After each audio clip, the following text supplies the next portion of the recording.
வானதி ஒரு விசக்கிருமி அப்படின்னு நினைக்கிறவங்க வீடியோ கிளிக் பண்ணுங்க. பாண்டியன் பார்த்தனா நிலா நீ சொன்னது எல்லாம் பார்த்தனா கரெக்ட். நம்ம வானதி கிட்ட அதிகமா டைம்ல ஸ்பெண்ட் பண்ண மாட்டோம். அதனாலதான் அவ எனி டைம் நம்ம கடையில இருந்தாலும் அவளுக்கு முக்கியத்துவம் கொடுக்கல அப்படிங்கிற மாதிரி ஃபீல் பண்ணிக்கிட்டு இருக்கான். இது இன்னைக்கே பார்த்தா நம்ம சரி பண்ணி ஆகணும் அப்படி சொல்லிட்டு வானதி பார்த்தனா வா நம்ம வெளியில போயிட்டு வரலாம். நான் உங்க கூட இன்னைக்கு அதிக நேரம் ஊர் சுத்த போறேன். நம்ம ஜாலியா போய் பேசிட்டு வரலாம் அப்படிலாம் கூப்பிடுறாரு. நீயா பாண்டி இப்பெல்லாம் பேசிக்கிட்டு இருக்கா அப்படி மாதிரி வானதி பார்த்தனாலுமே அதிர்ச்சி ஆயிராங்க. சாரி வானதி, நீ என்னையே பார்த்தனா சுத்தி வர இந்த அருமை பார்த்தா எனக்கு புரிய வரல. என்னோட நிலா நீ சொன்னாங்க. அதுக்கப்புறம் ஒரு நிமிஷம் உன்னை யோசிச்சு பார்த்தேன்.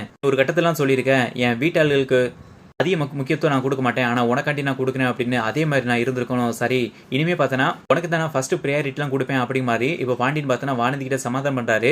ஓ அப்ப அந்த நிலா நுண்ணி சொன்னதுக்கு அப்புறம் தான் என்கிட்ட வந்து நீ இப்படி குழஞ்சு பேசுறியா? அவங்க யாரு நம்ம விஷயத்துல பார்த்தனா தலையிடுறதுக்கு அப்படி சொல்லிட்டு வானதி பார்த்தனா அங்கிருந்து சடனா கோவத்தோட கிளம்பி வந்துறாங்க.